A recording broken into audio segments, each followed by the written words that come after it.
Hello and welcome back to the channel. In this video today we're going to be going over a very easy but effective stamina sorcerer build.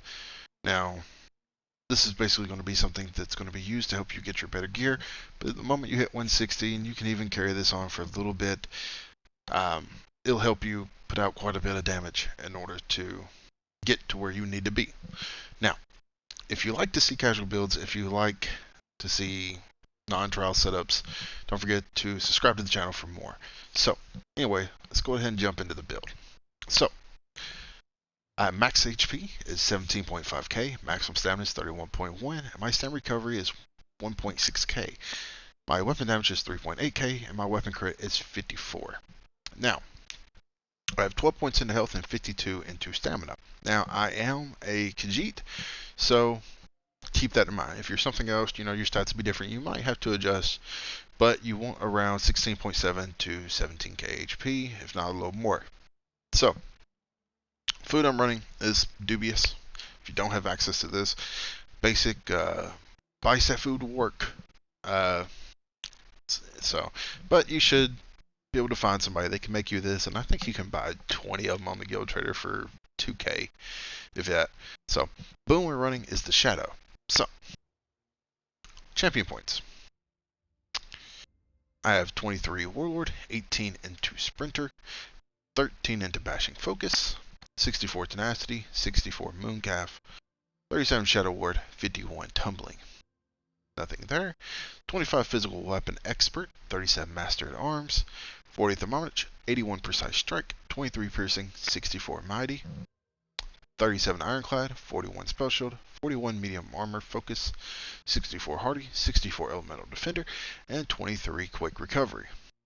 So, alright, let's go ahead and jump into sets. The first set is a craftable set. We're using New Moon Acolytes. We're running a Dagger Nern with a Poison enchant, and an Infused Axe with an Absorb Stamina enchant on the back bar.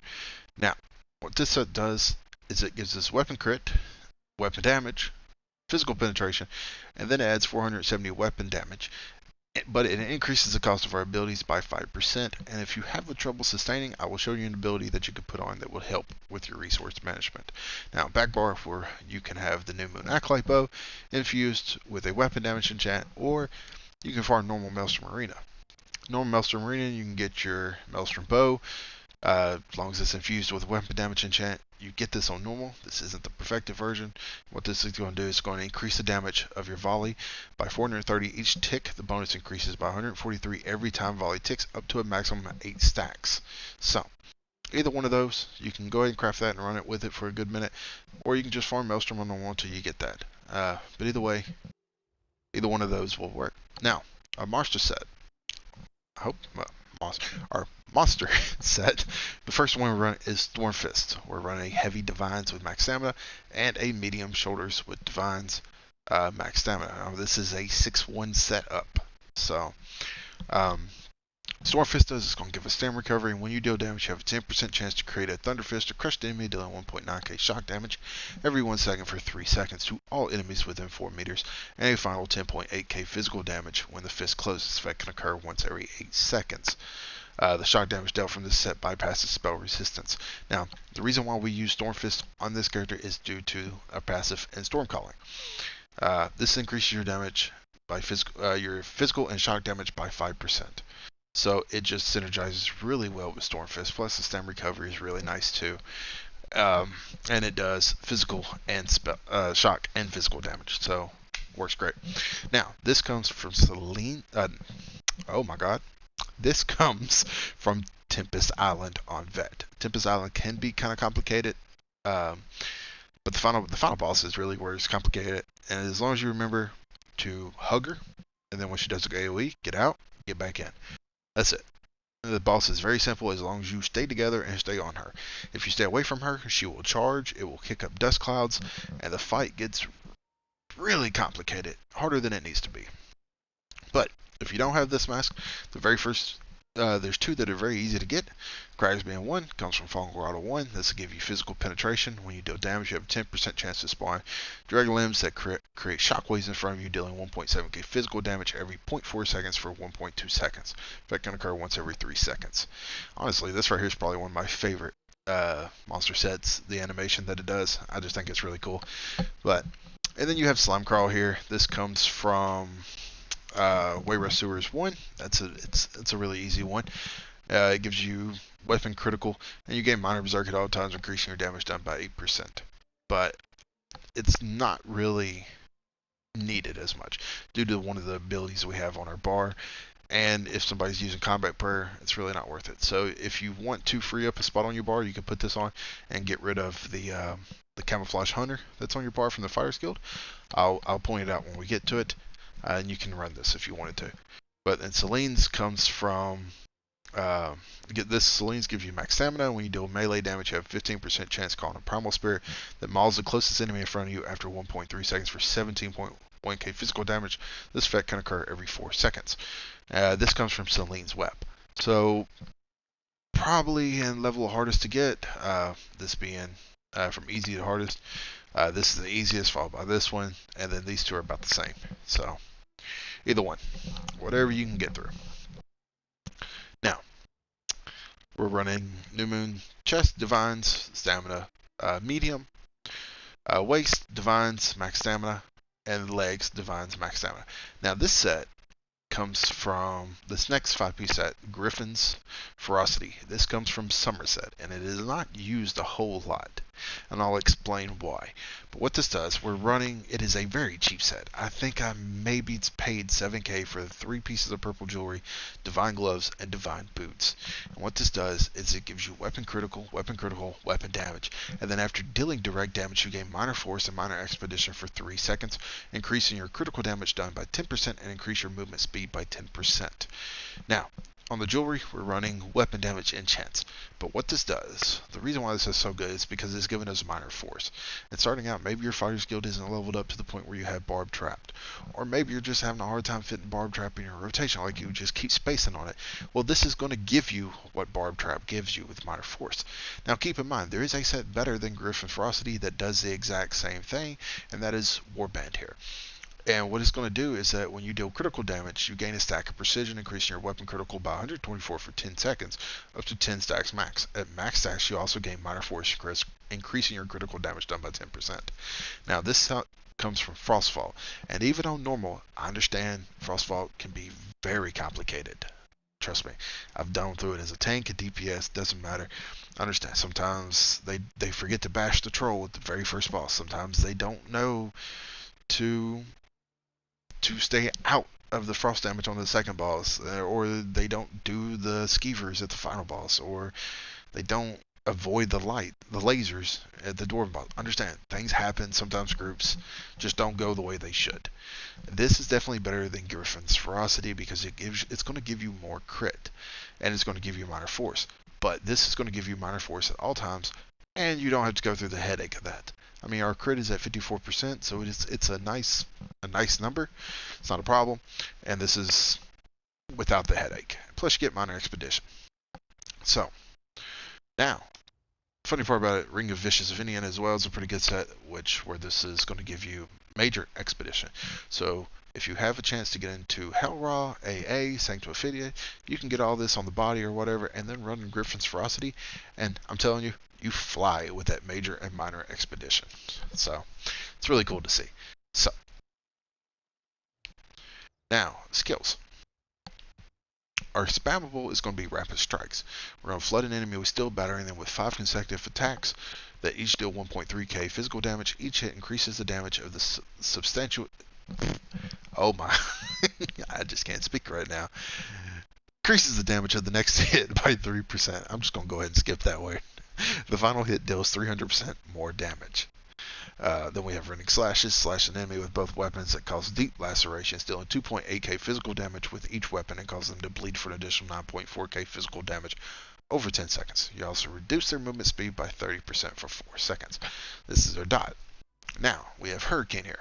Manifest yourself as pure air Befitting nearby enemies with wind, dealing 971 physical damage every 1 second for 15 seconds. The winds grow in damage and size, increasing up to 150% more damage and up to 9 meters in size. While in this form, you gain major resolve and minor expedition, increasing your physical and spell resistance by 5.2k and your movement speed by 10%. So really, seeing how that skill's giving us minor expedition, we're really not going to get minor expedition from this. So, but we're really using it just for the minor force. Now, second set, bound ornaments. Arm yourself with the power of Oblivion for 40 seconds, causing your light and heavy attacks to summon a bound weapon for 10 seconds, up to 4 times. You can reactivate the ability for half the cost to arm the weapons, cause them to strike your target for 3.9k physical damage every 0.3 seconds. While slotted, your max stamina is increased by 8% and your light attacks deal 10% more damage. So, this is an ability where you need to have active on both bars. So, in order to make that work. Now, with Camouflage Hunter, we're really using it for the second ability here. While slotted, you gain Major Savagery, increasing your weapon critical rating by 2.1k. You also gain Minor Berserk for 2 seconds after you deal critical damage from an enemy's flank, increasing your damage done by 8%. This is the ability that I was talking about with Slime Crawl. If you want to use Slime Crawl instead because you don't have Krogs, or maybe one of your other characters is using Krogs and Slime Crawls is the next easiest one to get, but I would ditch Camouflage Hunter then, because this Major Savagery is nice, but you're really using this for that extra damage. So if you're using Slime Crawl, ditch this. Put another Fire Skilled ability here. If you have Barb Trap, put Barb Trap there. If you don't, put Silver Leash or Circle of Protection. Whatever. Just have it there. So, and then our ultimate on our front bar is Dawnbreaker, Flawless Dawnbreaker. You arm yourself with Meridia's Sacred Sword and dispense her Retribution, dealing 11.6k physical damage to enemies in front of you, and additional 14.1k physical damage over 6 seconds. After activating, your weapon damage is increased by 300 for 20 seconds. So, this is really nice. Now, back bar, we're using Poison Injection. Shoot an arrow coated in Bandera Poison at an enemy, dealing 4k poison damage, an additional 8.1k poison damage over 10 seconds. Deals up to 100% more damage to enemies under 50% health. Arrow Barrage, launch a multitude of arrows into the sky to rain down, dealing 1.6k physical damage to enemies in the target area every 1 second for 8 seconds after a 2-second delay. Now, you can go Endless Hell, which lasts for 11 seconds, or you can go Arrow Barrage, which lasts for 10 seconds and does a lot more damage. It is entirely up to you on which one you use, but this lasts, but with the rest of our buffs, this lasting 15, this lasting 33, this lasting 10 seconds. It just kind of works with us. This lasts for 10 seconds. So, as we go through the rotation, this is going to last 10 seconds. So we'll use that, then we'll go Poison Injection. And then as we continue on, by the time we get back, we'll use this, and it just kind of syncs up for me with the rest of the rotation. Starting out until you get the speed of the rotation down, you might want to go with Endless Hell, because that extra second that you get for having this up might be more beneficiary to you. But as you get the rotation down, Arrow Barrage might be a little bit better. But it's entirely up to you on what you use. Now, Critical Surge. This is going to give you your major brutality. And while active, dealing critical damage is going to heal you for 3.3k health. This effect can occur once every 1 second. So this is our heal. This is why we're not running Vigor on our bar, because we have this. So as long as this is up, which lasts 33 seconds, and we keep Endless Hell down, we have Hurricane up. Every time it hits somebody and crits, we're going to heal for 3,300. So, Bound Ornaments, we've already went over that on the front bar, and Camouflage Hunter. Now, ultimate on the back bar is Summon Atro, or Summon Charged Atro. You summon in Mobile Storm Atro at the target's location, and arrivals deal 7.3k shock damage and stuns enemy for 3 seconds. The Atro zaps the closest enemy, dealing 3.6k shock damage every 1 second, and periodically deals 7.3 shock damage to enemies around it. An ally near the Atro can activate the Charged Lightning synergy, granting the ally and the Atro Major Berserk, increasing their damage done by 25% for 8 seconds. This is the ultimate I tend to use more than anything. Now, if I'm by myself, I tend to use Dawnbreaker, because I prefer the extra weapon damage over the Atro. But that's just me. If I'm in a group with my friends and things like that, and I know they're going to activate the synergies on this, if I don't see this synergy here being procced, like if I don't see them people giving Major Berserk to my Atro and them using it as well, then I'm just going to keep going with the Dawnbreaker, because I would rather have that extra weapon damage for myself, knowing that I'm going to use it and utilize it then that the one of the main things that make this ultimate so great, the synergy, going to waste. You know what I mean? Now, Camouflage Hunter on the back bar, if you feel like you need another heal over Critical Surge, you can put Vigor on the back bar. Or you can just, you can put Barb Trapped here, you can put Circle of Protection or Silver Bolt. Like I said, if you feel like you're using Barb Trap and you can use it, then by all means put Barb Trap on your back bar and leave Camouflage on the Hunter. It's up to you. Now you just play around with the skills. Now, when it comes to, a Dubious fell off. When it comes for the rotation, in general, of course you're going to buff up with Crit Surge and Hurricane. Now, I like to go ahead and proc Bound Ornaments. So, we're going to give it a second here and let Hurricane roar off. And then I'm going to show you what Bound Ornaments does. So, 2, 1. Alright. So what Bound Ornaments is going to do, while it's procced, our light attacks, as you can see, spawn that little dagger right above your head there. Right there. And in between each ability, you'll get another one as your cast. And then when you get to 4, you just hit it again, and it fires it off. And as you can see, it hit it 4 times. So, what it would look like is that you would buff up, make sure that's procced, Endless L, Poison Injection, Bar Swap, and then you should be at 4. You'll fire that off, swap back bar, Endless L, Hurricane, Rending, fire, do it again, bar swap, fire. As you can see, rotations just like that. Now this one, you're going to reproc Critical Surge, so it's going to take about every 3 or 4 rotations, and you're going to get that reprocced. And that is pretty much the rotation. And the entire time we're going to have Minor Force up. The reason why we're going to have Minor Force up, it's because of the fact that we're going to be dealing direct damage at all times. I mean, the Poison Injection, that's direct damage, that initial hit. So we're going to have Griffin's Frost. As you can see it down there, it'll proc. And it just keeps it. That fist there, that fist with the red AoE, it's in between the sword blade and stuff. That is Minor Force. So as you can see, it's procs off of that. Let's see. It's going to proc. I believe it procs off the initial hit of Endless L. So it does not. But, Rending Slash, it procs. Fury, the first hit, it's going to proc it. So, Light Attack, it procs it. So we're going to get that going. See? And it never drops. There is no cooldown to it. See? That'll proc it. So literally everything on our bar is going to proc that, except for Endless L. Hurricane isn't going to proc it, but it's not that big of a deal. So, but that is pretty much a very easy to get ability, and now honestly you can use this setup on any stamp character. Depending on what you're using, you might want to change your monster set, but literally this New Moon Griffin's Ferocity can be used on any class, whether it's a Nightblade, a Templar, a Warden, DK, whatever. There might be some better options, but you can literally use this on either option, on any class if you wanted to. So, anyways, that is the build. I hope y'all enjoy it. I hope you use it. As always, subscribe if you want to see more, and until next time, take care.